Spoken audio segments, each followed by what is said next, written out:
Olá, eu sou a Ana Carolina Carvalho e estou feliz de estar aqui mais uma vez no Avisa Lá Convida. Hoje nós vamos refletir sobre a conversa em torno do lido. Essa é uma importante situação de ensino que está atrelada à formação de leitores e deve estar presente cotidianamente na escola. Mas como planejar e realizar uma boa conversa em torno da leitura? A Cecília Bajur, uma autora argentina que acompanha minhas reflexões sobre a conversa como situação de ensino na escola, afirma que uma boa roda de conversa em torno da leitura começa na escolha do livro. Há livros que propiciam diferentes opiniões entre os leitores, que deixam mais aberturas, que provocam diferentes olhares. São aqueles livros que nos deixam com uma pulga atrás da orelha, que nos fazem pensar sobre a vida, sobre o mundo, que nos interpelam, que questionam, que nos encantam e que dão vontade de falar sobre eles. São aqueles livros que a gente lê e logo a gente quer saber a opinião de um outro leitor, o que ele achou, o que ele sentiu, do que ele lembrou, para onde o livro levou. Portanto, uma das condições para uma boa roda de conversa depois da leitura é justamente até onde um livro pode nos levar. É justamente a escolha de um bom livro. Uma outra condição muito importante é que o professor seja um leitor daquele livro e que conheça profundamente aquela história, que conheça profundamente aquele texto, que analise as suas chaves de leitura, ou seja, que possa refletir sobre qual é a grande questão daquele livro. O que a gente não pode deixar passar batido para a compreensão daquela história. Às vezes é uma ideia, um final, uma característica da ilustração ou do projeto gráfico, um descompasso entre a ilustração e o texto, uma ironia, né?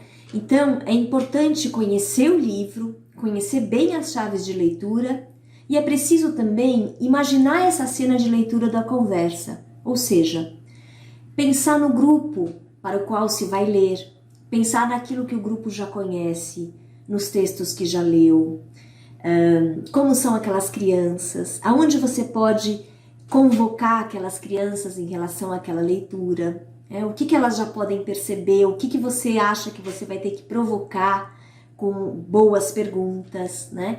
Quais relações que elas podem fazer com outras histórias lidas, com outros enredos semelhantes, outros títulos do mesmo autor ou outros títulos de uma mesma coleção. É preciso que o professor pense nas perguntas que podem ajudar a entrar no livro, a encontrar as chaves de leitura, a olhar mais profundamente para aquele livro. Perguntas que propiciem que os leitores coloquem as suas opiniões, ou seja, perguntas que não fecham numa única resposta. Essa é uma dica importante. Se a gente faz uma pergunta que só cabe um único tipo de resposta, essa pergunta não é boa para uma conversa em torno do lido. Ao contrário, se a gente faz uma pergunta que convida os leitores a falarem mais sobre o que viram, sobre o que sentiram, suas impressões, opiniões, uma pergunta onde cabem diferentes respostas, essa é uma boa pergunta para se fazer numa conversa em torno do lido.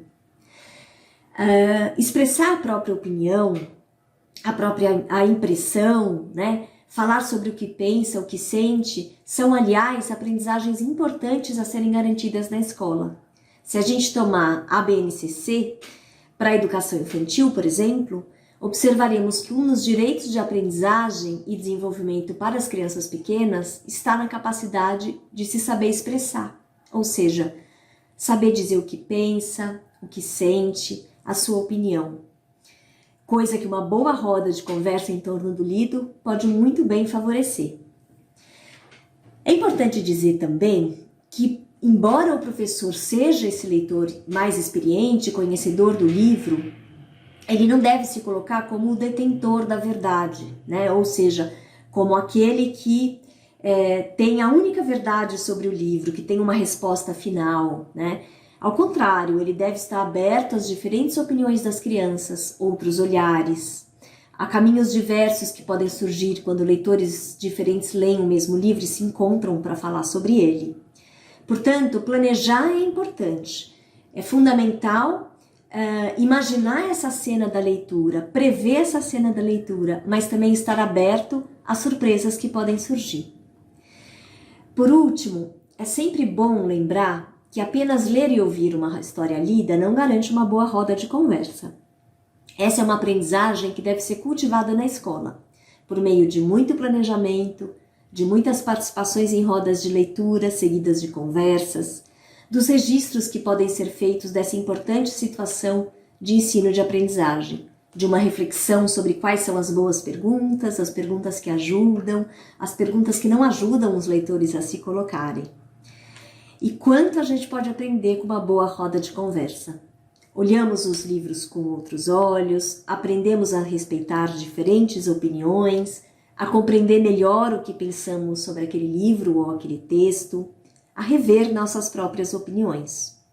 Por tudo isso, o pesquisador e escritor inglês Aidan Chambers, outro autor que é uma referência importante também para a conversa em torno do lido e mediação de leitura, ele afirma que conversar sobre o lido é tão importante quanto o próprio ato de ler. Quando conversamos, estamos aprendendo a ser leitores. E é por isso que a escola, lugar por excelência do ensino e da aprendizagem da leitura, deve garantir espaço frequente para uma boa conversa entre leitores. Por hoje era isso e espero que tenha ajudado a refletir sobre a importância da conversa e a pensar nas condições para o seu planejamento. Boas leituras e até a próxima!